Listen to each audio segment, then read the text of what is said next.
Hi there. Okay, here comes the squirrel story. And a lot of you guys don't like squirrels. I get it. They're rodents. I know that. But when you see me post a thing about a squirrel, there's a backstory. And if it doesn't mean anything to you, that's okay. It wasn't your journey, it was mine. When I was taking the California CSR for the first time, I remember in the middle thinking, I've got it, I've got it. And then the brain saying, no, you don't. You dropped something, you messed something up, you're never going to pass this test, all that. And when I got back on top of it, by God, one of the voices in the dictation said something to the effect of, and then the squirrel ran across the parking lot into the bunker. And I froze. And it seemed like a lot of compound words. They're not. They're all very simple words strung together in a very unusual way. But my brain went on fire. My brain, I didn't know at the time, I was being triggered. And my brain was having a conniption fit. It was absolutely on fire. And it started yelling at me and saying, after 4 years in school, you've never written the word squirrel? Squirrel.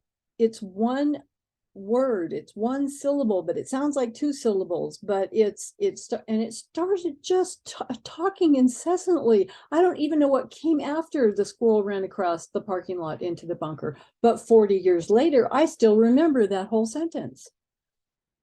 And it started telling me, it could be written in one stroke, but you're probably going to try to write it in two strokes. Well, hell, I was past that by then. I just dropped the whole thing because I can't even hear what the people are saying because my head won't stop talking. And afterwards, I thought, wow, really? I've been in school for 4 years and there are words I still haven't written. Well, I've been reporting 40 years now, and there are still words I have never written. And that's okay, because you're only able to practice and write what you're exposed to, which is why we try to write a lot of varied, difficult, unusual, unfamiliar words. It makes them familiar. You only hesitate over the stuff that you're not completely downloaded already. The stuff that you own, that's yours, that you're not going to hesitate over. You may hesitate over what comes after that, but the stuff that you know, and it's yours. It's been downloaded by hours of practice. So that was in 1978 when I took that test. It would be until a practice hypnosis session with another studying therapist, because they would pair us up, and so it was practice to be the client and understand what that felt like, and practice to be the hypnotherapist and try to navigate that whole thing using the client's words, only going where the client has said they want to go without any inference or any interpretation at all. So I'm sitting as a client in this session, and part of me saying, am I really in hypnosis? It doesn't feel like it. I don't know what it's supposed to feel like, but this couldn't be it. I don't know what. No, and I'm thinking, stop chattering, because the idea of being in hypnosis for a hypnotherapy session is you want your conscious mind to just float away for a while. Well, if I'm chattering in my head, it has obviously not floated away for a while. So just take a deep breath and just go with the process. Okay, Carrie, stop analyzing everything. Stop trying to control everything, because this is something you don't need to control. It's not life or death. It really doesn't matter. We're just practicing. And as I practiced, and I can't even remember what the question was that we were going to work on, but in the session, one of the scenes that came up, vicarious trauma, because I don't want to traumatize anybody, but you guys keep asking me about the damn squirrel. So I'm 3 or 4 years old in this memory that my brain took me back to. And my parents, who were really smart people, but lacking in a lot of different departments, had gone camping and had captured a couple of chipmunks and put them in a cage. And apparently that was the family pets. I don't know.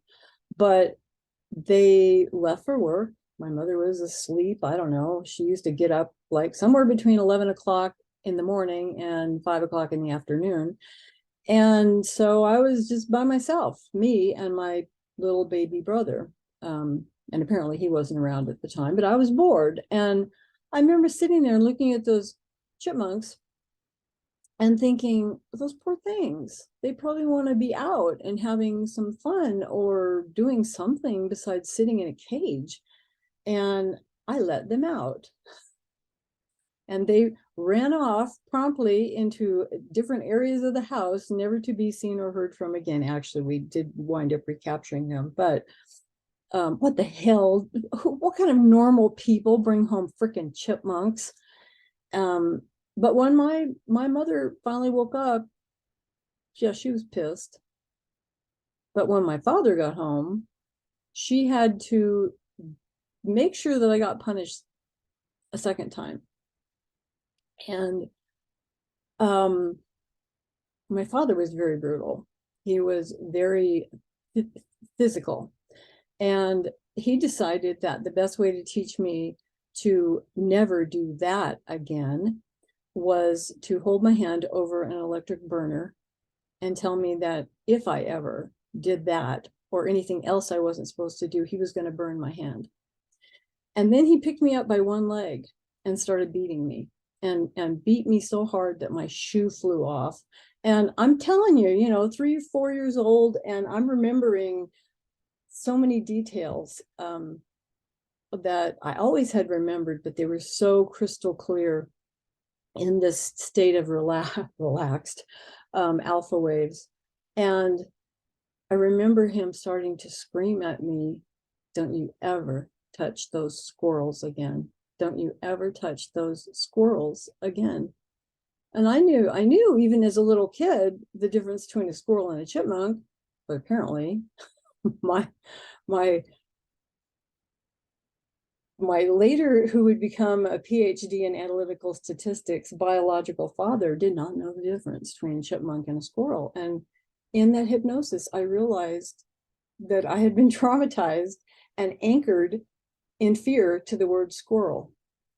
And so in that CSR, when the word squirrel came up, and I had no idea that had happened, you're running on programs that you don't know about 95% of the time. So if you can become aware of the programs that are under there, you gain power and decision-making back about what you're going to allow to trigger you and what you're not. And in that session, aside from winding up being a snotty, blubbering, crying mess, realizing where that came from and how 20 years later it would sabotage me in a test that my whole life kind of depended on in that moment. And aside from dealing with the trauma of big people who have all the power over you and the horrible things that adults can do to other adults and to children, a lot of years of therapy, but understanding that that's where that came from. And I knew in that moment, I'm never going to be bothered by the word squirrel or anything about squirrel. And that in a lot of ways, those squirrels, those chipmunks, and I had a lot in common. We were both in cages and we had no control over any of it. But that's not who I am anymore. And that's the thing that will change everything, is realizing, yeah, this happened to me, but it's not happening to me now. And I can understand that connection. I can stop that automatic trigger from sabotaging me and where I'm going. So when you see me posting about squirrels, it's because I am embracing the me that had to endure that and grow up I'm also embracing my own inner squirrel. Anybody has any questions, let me know. Be brave. Don't be afraid of looking at where you came from and the things that have shaped you and the programs that are running, because once we see them for what they are, once we go to the land of Oz and pull the curtain back and see what's really going on, everything changes. Absolutely everything changes. Love you guys.